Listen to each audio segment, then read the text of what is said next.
যমুনা টেলিভিশনের সেটে দাঁড়িয়ে আপনি বঙ্গবন্ধুকে বিশ্বাসঘাতক বলেছেন। আমি আমার জায়গা থেকে এর প্রতিবাদ জানিয়ে রাখলাম। চলবে সেটা আমি না, এটা বলবেন না, এটা সরকারি কায়দা চলবে সেটা আমি যেটা বলবো না।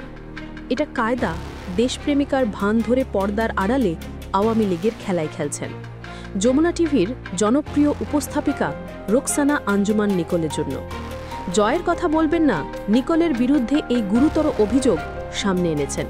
এ সময়ে ৩ সাহসী সাংবাদিক ইলিয়াস হোসাইন, কনক সরোয়ার ও পিনাকি ভট্টাচার্য। কেন এই ৩ আলোচিত সাংবাদিকরা হঠাৎ নিকোলের দিকে এমন অভিযোগের আঙুল তুললেন? এর পেছনে তাদের যুক্তি বাকি? আজকের আমাদের এই বিশেষ প্রতিবেদনে সেই গোপন রহস্যই ফাঁস করা হবে। আপনি বঙ্গবন্ধুকে বিশ্বাসঘাতক বলেছেন। আমি আমার জায়গা থেকে নিকোল যদি সত্যিই মুখোশধারী হয়ে থাকেন, তবে ক্ষুব্ধ জনতা এর কি জবাব দেবে এবং তার পরিণতি কতটা ভয়াবহ হতে পারে, এই সমস্ত কিছুই আজকের এই ভিডিওতে একদম পানির মতো পরিষ্কার হয়ে যাবে। জুলাই বিপ্লবের সময়ে উপস্থাপিকাকে টেলিভিশনের পর্দায় চোখের পানি ফেলতে দেখা গিয়েছিল। সেই দৃশ্য দেখে দেশের সাধারণ মানুষ ভেবেছিল নিকোল হয়তো সত্যি সত্যি শিক্ষার্থীদের ওপর হওয়া অন্যায়ে ব্যথিত হয়েছেন। কিন্তু সময়ের সাথে সাথে সেই ধারণা ভুল প্রমাণিত হচ্ছে। এখন বোঝা যাচ্ছে সেই কান্না ছিল আসলে এক ধরনের সাজানো নাটক বা কুমিরের কান্না। দেশের মানুষ যখন ভাবছে ফ্যাসিবাদ মুক্ত বাংলাদেশে এখন সত্য কথা বলা হবে এবং দালালদের দৌরাত্ম্য কমবে, ঠিক তখনই নিকোল উল্টো পথে হাঁটতে শুরু করেছেন। তিনি অত্যন্ত কৌশলে ধাপে ধাপে আওয়ামী লীগকে আবার প্রতিষ্ঠিত করার মিশনে নেমেছেন। আর সাংবাদিক ইলিয়াস হোসাইন সবার আগে এই ভণ্ডামির মুখোশটেমি ছিঁড়ে ফেলেছেন। তিনি সরাসরি যমুনা টেলিভিশন কর্তৃপক্ষকে সতর্ক করে দিয়ে বলেছেন যে নিকোলের মতো এই তথাকথিত দেশপ্রেমিকের ব্যাপারে এখনই সাবধান হওয়া প্রয়োজন। ইলিয়াস হোসাইন স্পষ্ট ভাষায় উল্লেখ করেছেন যে নিকোলের টক ১০০গুলো আসলে সাংবাদিকতা নয়, বরং এগুলো হলো আওয়ামী পুনর্বাসনের এক গভীর ও সুপরিকল্পিত ষড়যন্ত্র। ঘটনার গভীরে গেলে দেখা যায় নিকো তার টক ১০০তে অতিথি হয়ে আসা ব্যারিস্টার এস.এম. শাহরিয়ার কবিরের সাথে যে আচরণ করেছেন তা কোনো সুস্থ বা নিরপেক্ষ সাংবাদিকতার পর্যায়ে পড়ে না। টক ১০০ চলাকালীন সময়ে শাহরিয়ার কবির যখন শেখ মুজিবের সমালোচনা করেছিলেন এবং সত্য তুলে ধরেছিলেন, তখন নিকোল তাকে এমনভাবে থামিয়ে দেন যেন মনে হলো শাহরিয়ার কবির কোনো নিষিদ্ধ কথা বলে ফেলেছেন।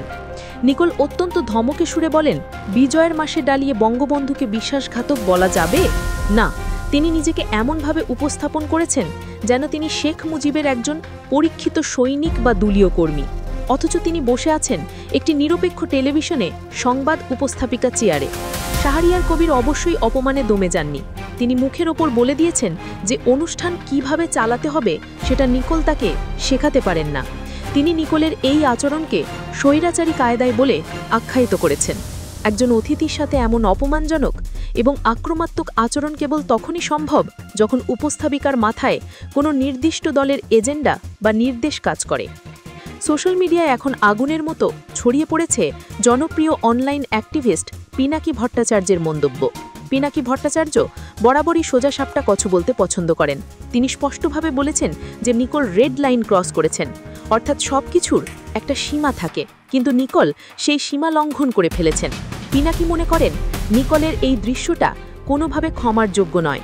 এর আগেও পিনাকি অভিযোগ করেছিলেন যে নিকোল অতিথিদের অপ্রাসঙ্গিক প্রশ্ন করে মূল আলোচনা ভিন্ন খাতে নেওয়ার চেষ্টা করেন, কিন্তু এবার যা করেছেন তা সাংবাদিকতার নামে কলঙ্ক ছাড়া আর কিছুই নয়।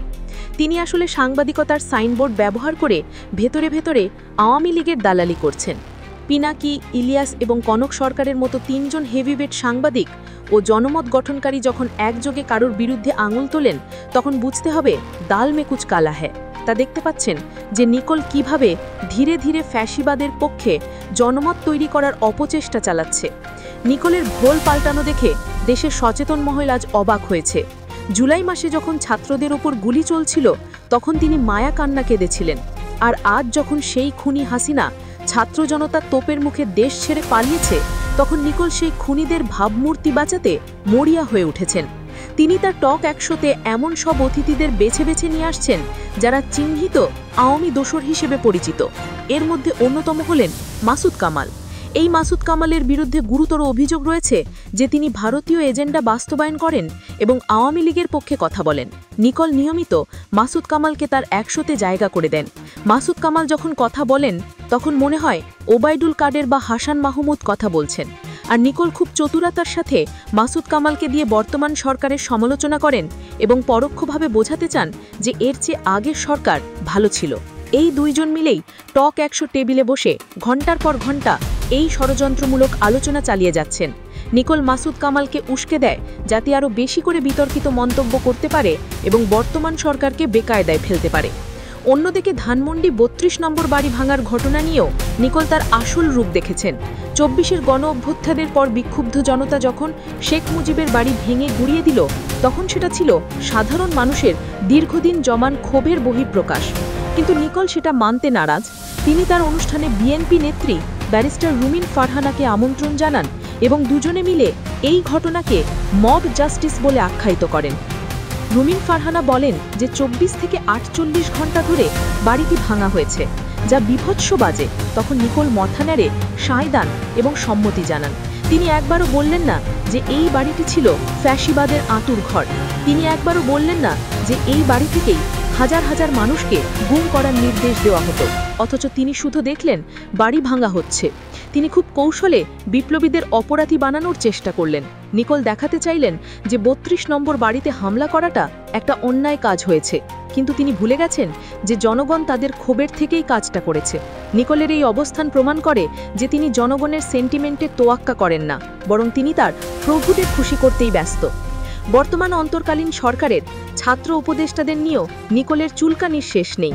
তিনি সুযোগ পেলেই ছাত্রনেতাদের বিতর্কিত করার চেষ্টা করেন। উপদেষ্টা আসিফ মাহমুদ সাজিদ ভুইয়ার বাবার ক্ষমা চাওয়া নিয়ে তিনি যে নোংরা প্রশ্ন করেছেন তা শুনে রুচিশীল মানুষ মাত্র ঘৃণা প্রকাশ করেছেন। আসিফ মাহমুদের বাবা তার ছেলের কোনো এক সিদ্ধান্তের জন্য বিনয়ের সাথে ক্ষমা চেয়েছিলেন, অথচ নিকল সেটাকে নিয়ে ব্যঙ্গ করেছেন। তিনি প্রশ্ন করেছেন, চুরি করে ধরা খাওয়ার পর ক্ষমা চাওয়া কি কোনো খরচ হতে পারে? অথচ আসিফ মাহমুদ বা তার পরিবার কোনো চুরির সাথে জড়িত নয়।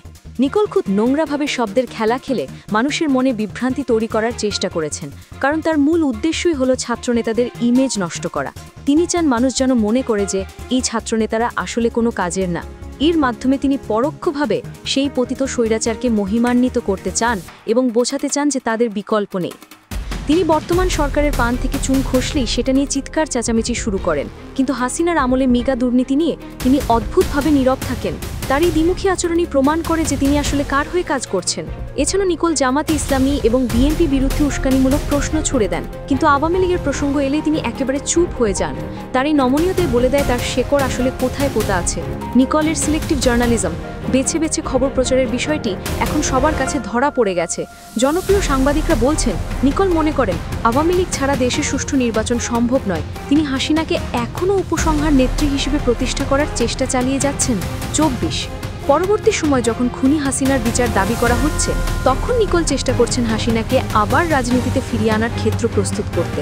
তিনি তার টক 100-এর মাধ্যমে এমন এক ন্যারেটিভ বা বয়ান তৈরি করতে চাইছেন যেন মানুষ মনে করে হাসিনার সময় দেশ ভালো চলত। এটা যে কত বড় একটা ষড়যন্ত্র তা সাধারণ মানুষ এখন বুঝতে পারছে। জানা যায় নিকল খুব সূক্ষ্ম পরিকল্পনা নিয়ে এগোচ্ছেন। তিনি জানেন সরাসরি আওয়ামী লীগের পক্ষে কথা বললে মানুষ তাকে বর্জন করবে, তাই তিনি ঘুরিয়ে পেঁচিয়ে কথা বলেন। তিনি নিজেকে নিরপেক্ষ দেখানোর চেষ্টা করেন, কিন্তু তার প্রতিটি কথা এবং কাজের পেছনে থাকে ফ্যাসিবাদের সমর্থন। সমালোচকদের দাবি, সাংবাদিক ইলিয়াস হোসেন ঠিকই ধরেছেন যে সব টক 100 হলো আমি পুনর্বাসনের বাহানা, অর্থাৎ আওয়ামী লীগকে আবার ক্ষমতায় আনার জন্য যে মাঠ তৈরি করা দরকার নিকল সেটাই করছেন। তিনি মিডিয়াকে ব্যবহার করে মানুষের মগজ ধোলাই করার চেষ্টা করছেন, কিন্তু উনি ভুলে গেছেন যে 24-এর প্রজন্ম অনেক বেশি সচেতন। তারা এখন আর মিডিয়ার এই নাটক বিশ্বাস করে না। এদিকে পিনাকি ভট্টাচার্য যে রেড লাইনের কথা বলেছেন তা খুবই গুরুত্বপূর্ণ। সাংবাদিকতার একটা সীমা থাকে, নিকোলাস যেটা অনেক আগে অতিক্রম করেছেন। তিনি এখনও সাংবাদিক নন, তিনি একজন রাজনৈতিক কর্মী পরিণত হয়েছেন। তার কাজ হলো মানুষকে বিভ্রান্ত করা এবং সত্যকে আড়াল করা। এই ধরনের সাংবাদিকতা দেশের জন্য কতটা ক্ষতিকর তা 24-এর বিপ্লব আমাদের চোখে আঙুল দিয়ে দেখিয়ে দিয়েছে। সোশ্যাল মিডিয়ায় নিকলের বিরুদ্ধে প্রতিবাদের ঝড় উঠেছে। নেটিজেনরা দাবি করছেন যে যমুনা টিভি কর্তৃপক্ষকে অবিলম্বে তার বিরুদ্ধে ব্যবস্থা নিতে হবে।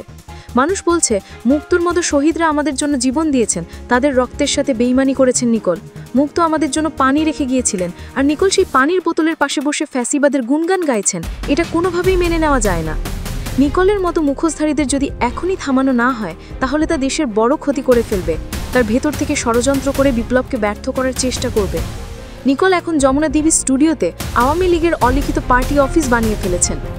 সাংবাদিক ইলিয়াস, কোনো পিনাকির মতো জনপ্রিয় ব্যক্তিত্বরা যখন একযোগে কারো বিরুদ্ধে কথা বলেন, তখন বুঝতে হবে বিষয়টা কতটা গুরুতর। তারা দেশের মঙ্গলের জন্য এই কথাগুলো পড়েছেন।